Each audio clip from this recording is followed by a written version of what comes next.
Station पर हुई भगदड़ में 18 लोगों की मौत हो गई है। बड़ी खबर आपको बता रहे हैं। मृतकों में 10 महिलाएं और 4 बच्चे भी शामिल हैं। आपको बता दें कि यह हादसा नई दिल्ली स्टेशन के प्लेटफॉर्म नंबर 14 और 15 के बीच में हुआ है। घायलों को दिल्ली के LNJP अस्पताल में भर्ती कराया गया है। बड़ी खबर आपको बता रहे हैं। देखिए, करीब 18 लोगों की मौत हो गई है, जिसमें 10 महिलाएं और 4 बच्चे शामिल हैं। नई दिल्ली स्टेशन पर भगदड़ हो गई थी 14 और 15 प्लेटफॉर्म पर, जहां पर 18 लोगों की मौत हो गई इस भगदड़ के बाद। और इसी बीच एक और बड़ी खबर आपको बता दें कि रेलवे ने भगदड़ की जांच के आदेश दे दिए हैं। भगदड़ की उच्च स्तरीय जांच के आदेश दिए गए हैं। बैरिकेड लगाकर रास्ते भी बंद कर दिए गए हैं। मृतकों के परिजनों को 10 लाख रुपए देगी सरकार। ये एक और बड़ी अपडेट और जानकारी आपको दे दें, जबकि घायलों को 2.5 लाख रुपए का मुआवजे का ऐलान किया गया है। नई दिल्ली स्टेशन पर भगदड़ मामले में एक और बड़ा खुलासा सामने हुआ है। प्रयागराज एक्सप्रेस 14 नंबर प्लेटफॉर्म पर खड़ी थी। कुंभ जाने वाले यात्रियों की भीड़ प्लेटफॉर्म पर थी। स्वतंत्रता सेनानी एक्सप्रेस और भुवनेश्वर राजधानी लेट थी। इन 2 ट्रेनों के यात्री भी प्लेटफॉर्म 12, 13 और 14 के बीच में मौजूद थे, मतलब इन प्लेटफॉर्म पर मौजूद थे। रेलवे ने हर घंटे 1500 जनरल टिकट भी बेचे थे। जनरल टिकट बेचने से भीड़ बहुत ज्यादा हो गई थी। प्लेटफॉर्म नंबर 14 पर भगदड़ मच गई इस कारण। और इस खबर पर दिल्ली से हमारे साथ जुड़ रहे हैं हमारे संवाददाता अमरीश पांडे। अमरीश, हम देख रहे हैं 14 और 15 नंबर के जो प्लेटफॉर्म पर ये भगदड़ अचानक से मची। सवाल ये खड़ा होता है कि इतनी भीड़ आखिर क्यों जमा हुई? और जैसे हम जानकारी ले पा रहे हैं, 1500 से ज्यादा लोकल टिकट्स भी बेचे गए थे। इसका मतलब ये तो स्पष्ट था रेलवे प्रशासन को कि नंबर ऑफ टिकट्स बेचे जा रहे हैं तो भीड़ ज्यादा होगी। तो किसी भी तरीके की सुरक्षा व्यवस्था वहां पर नहीं थी। आखिर क्या मामला हुआ? देखिए, अगर हम कल रात से बात करें तो 9:30 बजे के आसपास एक कॉल आई है कि इस तरह की एक भगदड़ या फिर इस तरह अफरा तफरी का माहौल स्टेशन पर बना है। उसके पीछे वजह ये थी कि 2 महत्वपूर्ण ट्रेनें जो कि डिब्रूगढ़ राजधानी थी और एक और महत्वपूर्ण ट्रेन जो कि लंबी दूरी की है, वो दोनों ट्रेनें अपने शेड्यूल टाइम से लेट चल रही थी। इसके साथ ही चूंकि 9:30 बजे का समय होता है, उस समय कई सारी स्पेशल ट्रेनें और एक्सप्रेस ट्रेनें जो लंबी दूरी की हैं, जो कि मोस्टली प्रयागराज के रूट से जाती हैं, वो भी अपने उन्हीं दोनों प्लेटफॉर्म से जाने वाली थी। लिहाजा उन सभी ट्रेनों के यात्री वहां पर मौजूद थे। इसके साथ ही प्रयागराज और कुंभ के लिए जाने वाले जो स्पेशल ट्रेन के यात्री हैं, वो सभी इस प्लेटफॉर्म पर पहुंच गए थे। और इसी दौरान ऐसा कहा जा रहा है रेलवे की तरफ से कि एक व्यक्ति जो है सीढ़ियों पर उतरने के दौरान स्लिप कर गया और उसके पीछे पीछे उसकी मार से कई सारे लोग और फिसले, और जिससे एक माहौल ऐसा बना कि शायद भगदड़ हो गई है और लोग एक आपस में एक दूसरे को ऊपर से कुचलते हुए भागते वहां से निकलने की कोशिश करने लगे। इस माहौल में, इस अफरा तफरी में लोग जो गिरे थे उनके ऊपर और सारे लोग चढ़ते गए और चलते गए। लिहाजा ये दिखा कि लगभग 21 लोग बहुत गंभीर रूप से जख्मी थे। एम्बुलेंस बुलाकर उनको अस्पताल पहुंचाया गया, जो कि नजदीकी अस्पताल था, लोकनायक जयप्रकाश नारायण अस्पताल। वहां उनको पहुंचाया गया, उनका इलाज चल रहा था। इसके साथ ही रात में अपडेट ये आएगी, कुछ लोगों की मौत की खबर है। आधिकारिक तौर पर अब कहा जा रहा है कि 18 लोगों की मौत हो चुकी है, जिसमें आपने जैसा बताया कि 10 महिलाएं हैं और 4 बच्चे भी शामिल हैं।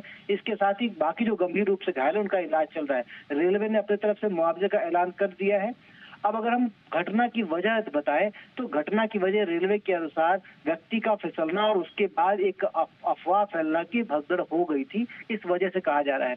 भीड़ का नियंत्रण अगर हम देखें तो वाकई एक प्रश्न चिन्ह जरूर है रेलवे की तैयारी के ऊपर कि अगर आपके को जानकारी थी, इतनी सारी स्पेशल ट्रेनें आपने उसी 2 प्लेटफॉर्म के बीच में चलानी थी, तो आपको इतनी व्यवस्था रखनी चाहिए थी कि लोगों का जो आवागमन है प्लेटफॉर्म पर वो नियंत्रित तरीके से किया जाए। कम से कम व्यवस्था इतनी चाक चौबंद रखी जाए, आरपीएफ के लोग इतने कम से कम हों जो कि लोगों को नियंत्रित कर सके उनके डेजिग्नेटेड डिब्बे में चढ़ाने के लिए।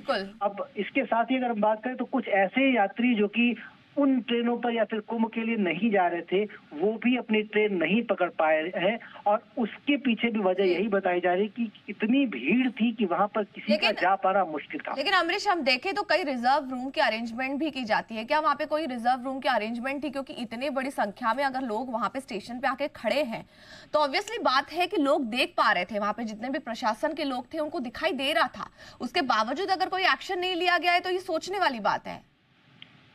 देखिए, जिस रिजर्व रूम की व्यवस्था है, वेटिंग लाउंजेस ऑलरेडी हैं, लेकिन जितनी संख्या में लोग दिल्ली स्टेशन और उसके आसपास पहुंचे थे, उतने को अकोमोडेट करना दिल्ली रेलवे स्टेशन की क्षमता से बाहर की चीज थी। और ये साफ तौर पे दिख रहा है कि रेलवे की पूरी तैयारी नहीं थी, या ये मान लिया जाए कि रेलवे को ऐसा लग रहा था कि इतनी भीड़ को नियंत्रित कर पाना शायद संभव नहीं है, लिहाजा उन्होंने अपने हथियार पहले से ही डाल दिए थे। रेलवे की जो तैयारी है वो बाद में जरूर दिखी, जब भगदड़ की स्थिति हो गई उसके बाद रेलवे ने 2 तैयारियां की। पहला तो है कि घटना को की जो जानकारी है उसको लेट अपडेट किया गया, इसके साथ ही मरने वालों की, घायलों की संख्या, उनको कहाँ लेके जा रहा है, इस बात की कोशिश की कि ये जितनी देर तक छुप सके वो छुपाया गया। तीसरा सबसे बड़ा है कि जब भगदड़ हो गई उसके बाद अचानक पर्याप्त मात्रा में रेलवे पुलिस फोर्स और दिल्ली पुलिस के लोग वहां पर स्टेशन पर पहुंचे। अगर ये तैयारी पहले की गई होती तो शायद ये नौबत नहीं आती। तैयारियां पहले की गई होती, ये सवाल, ये जो सोच है ना, ये हम बार बार लोगों के सामने रखते हैं अमरीश। हम उत्तर प्रदेश हादसे की बात कर लें, पश्चिम बंगाल में कुछ वक्त पहले हादसा हुआ था, दिल्ली में ये जो हादसा हुआ है, इवन साउथ में भी हमने कई हादसे देखे हैं जहाँ पे डीरेल हो रहा है, यहाँ प्रॉपर इंफॉर्मेशन नहीं दी गई और पीछे से कोई गाड़ी आती है और एक्सीडेंट हो जाता है। ऐसे जो खबरें हैं ये बार बार सामने आती है। सवाल ये सिक्योरिटी का खड़ा होता है, क्यों टाइम पर जानकारी नहीं दी जाती, क्यों प्रॉपर सिक्योरिटी वहां पर नहीं होती, क्यों बार बार लोगों की जान जा रही है?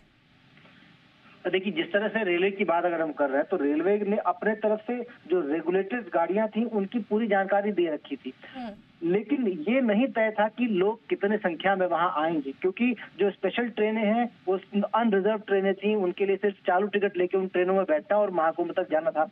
लिहाजा बहुत बड़ी संख्या में लोग आ रहे थे और क्योंकि ये वीकेंड था, लोग जो अपनी छुट्टियों से, अपने काम से लौटकर सीधा स्टेशन पहुंच रहे थे और उनका कोशिश थी कि वो वीकेंड के दौरान ही इलाहाबाद जाएंगे और प्रयागराज में स्नान करने के बाद वापस आ जाएंगे। तो ये जो फियर ऑफ मिसिंग आउट था, ये बहुत बड़ी संख्या में लोगों को स्टेशन लेकर गया और उस अफवाह ने बड़ी संख्या में इस अफरा तफरी का एक आखिरी सवाल अमरीश, हादसा हुए वक्त हो चुका है, अभी फिलहाल वहां पर क्या स्थिति है? क्योंकि जिस तरीके से हादसा हुआ है, ऑब्वियस सी बात है कि अगली जो ट्रेन होंगी वो भी काफी लेट हो गई होंगी। देखिए, क्योंकि हादसा स्टेशन प्लेटफॉर्म पर हुआ है तो इसलिए ट्रेनों के आवागमन में फिलहाल कोई दिक्कत नहीं दिख रही है।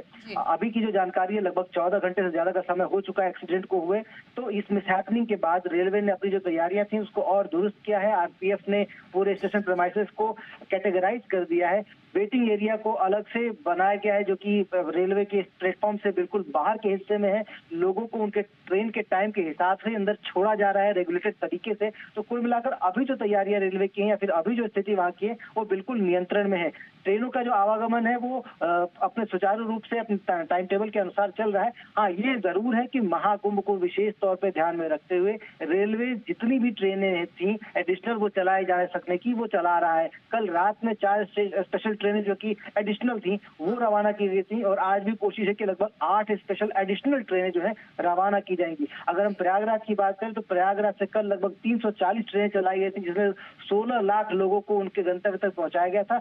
आज भी प्रयागराज और उसके आसपास के जो स्टेशन है उनसे भी लगभग 380 ट्रेनें चलाए जाने की योजना है, ताकि बड़ी संख्या में लोगों को इवैक्यूएट किया जा सके प्रयागराज से, और दिल्ली से भी जो उधर जा रहे हैं उनको भी वापस लेकर आया जा सके। कोशिश यही है कि लोगों को वहां पर एक्यूमुलेट न होने दिया जाए। इसके साथ ही अगर हम देखें तो उत्तर प्रदेश के जो पूरे एरिया जो कि प्रयागराज के आसपास के हैं, चाहे वो बनारस हो, चाहे वो मिर्जापुर हो, चाहे वो लखनऊ हो, सीतामढ़ी हो, जितने भी इस तरह के इलाके हैं उन सब में भयानक भीड़ है। जो लोग प्रयागराज की तरफ जा रहे हैं वो लौटते वक्त ये कोशिश कर रहे हैं कि उनके रास्ते में जो अन्य बड़े मंदिर हैं उन तक पहुंचे। लिहाजा मथुरा, बनारस, अयोध्या, नैमिषारण्य, जितने भी इस तरह के महत्वपूर्ण स्थल हैं यूपी में आसपास में, उन सब पे बड़ी भयानक भीड़ है और रेलवे ने अपने तरफ से एहतियातन उन सभी स्टेशंस को अलर्ट पर रहने के लिए कहा है। और अभी जो हमको व्यवस्था दिख रही है, जितने भी स्टेशन हैं सब अपने तरफ से चाक चौबंद व्यवस्था की जा रही है और वॉर रूम बनाकर इस पर पूरी निगरानी की जा रही है। डीआरएम हर घंटे की रिपोर्ट रेल बोर्ड को भेज रहा है और रेलवे बोर्ड उसके हिसाब से जो प्लानिंग और जो इमरजेंसी चेंजेस हैं वो करके उनको इन्फॉर्म कर रहा है। तो कुल कोशिश रेलवे की यही है कि जानकारी लोगों को पर्याप्त मात्रा में दी जाए और जो भीड़ है उसको रेगुलेटेड तरीके से ट्रेनों तक पहुंचाया जाए। बिल्कुल बिल्कुल अमरीश, शुक्रिया इस पूरी डिटेल अपडेट के लिए। आगे भी आपसे जानकारी लेते रहेंगे इस खबर से जुड़ी हुई।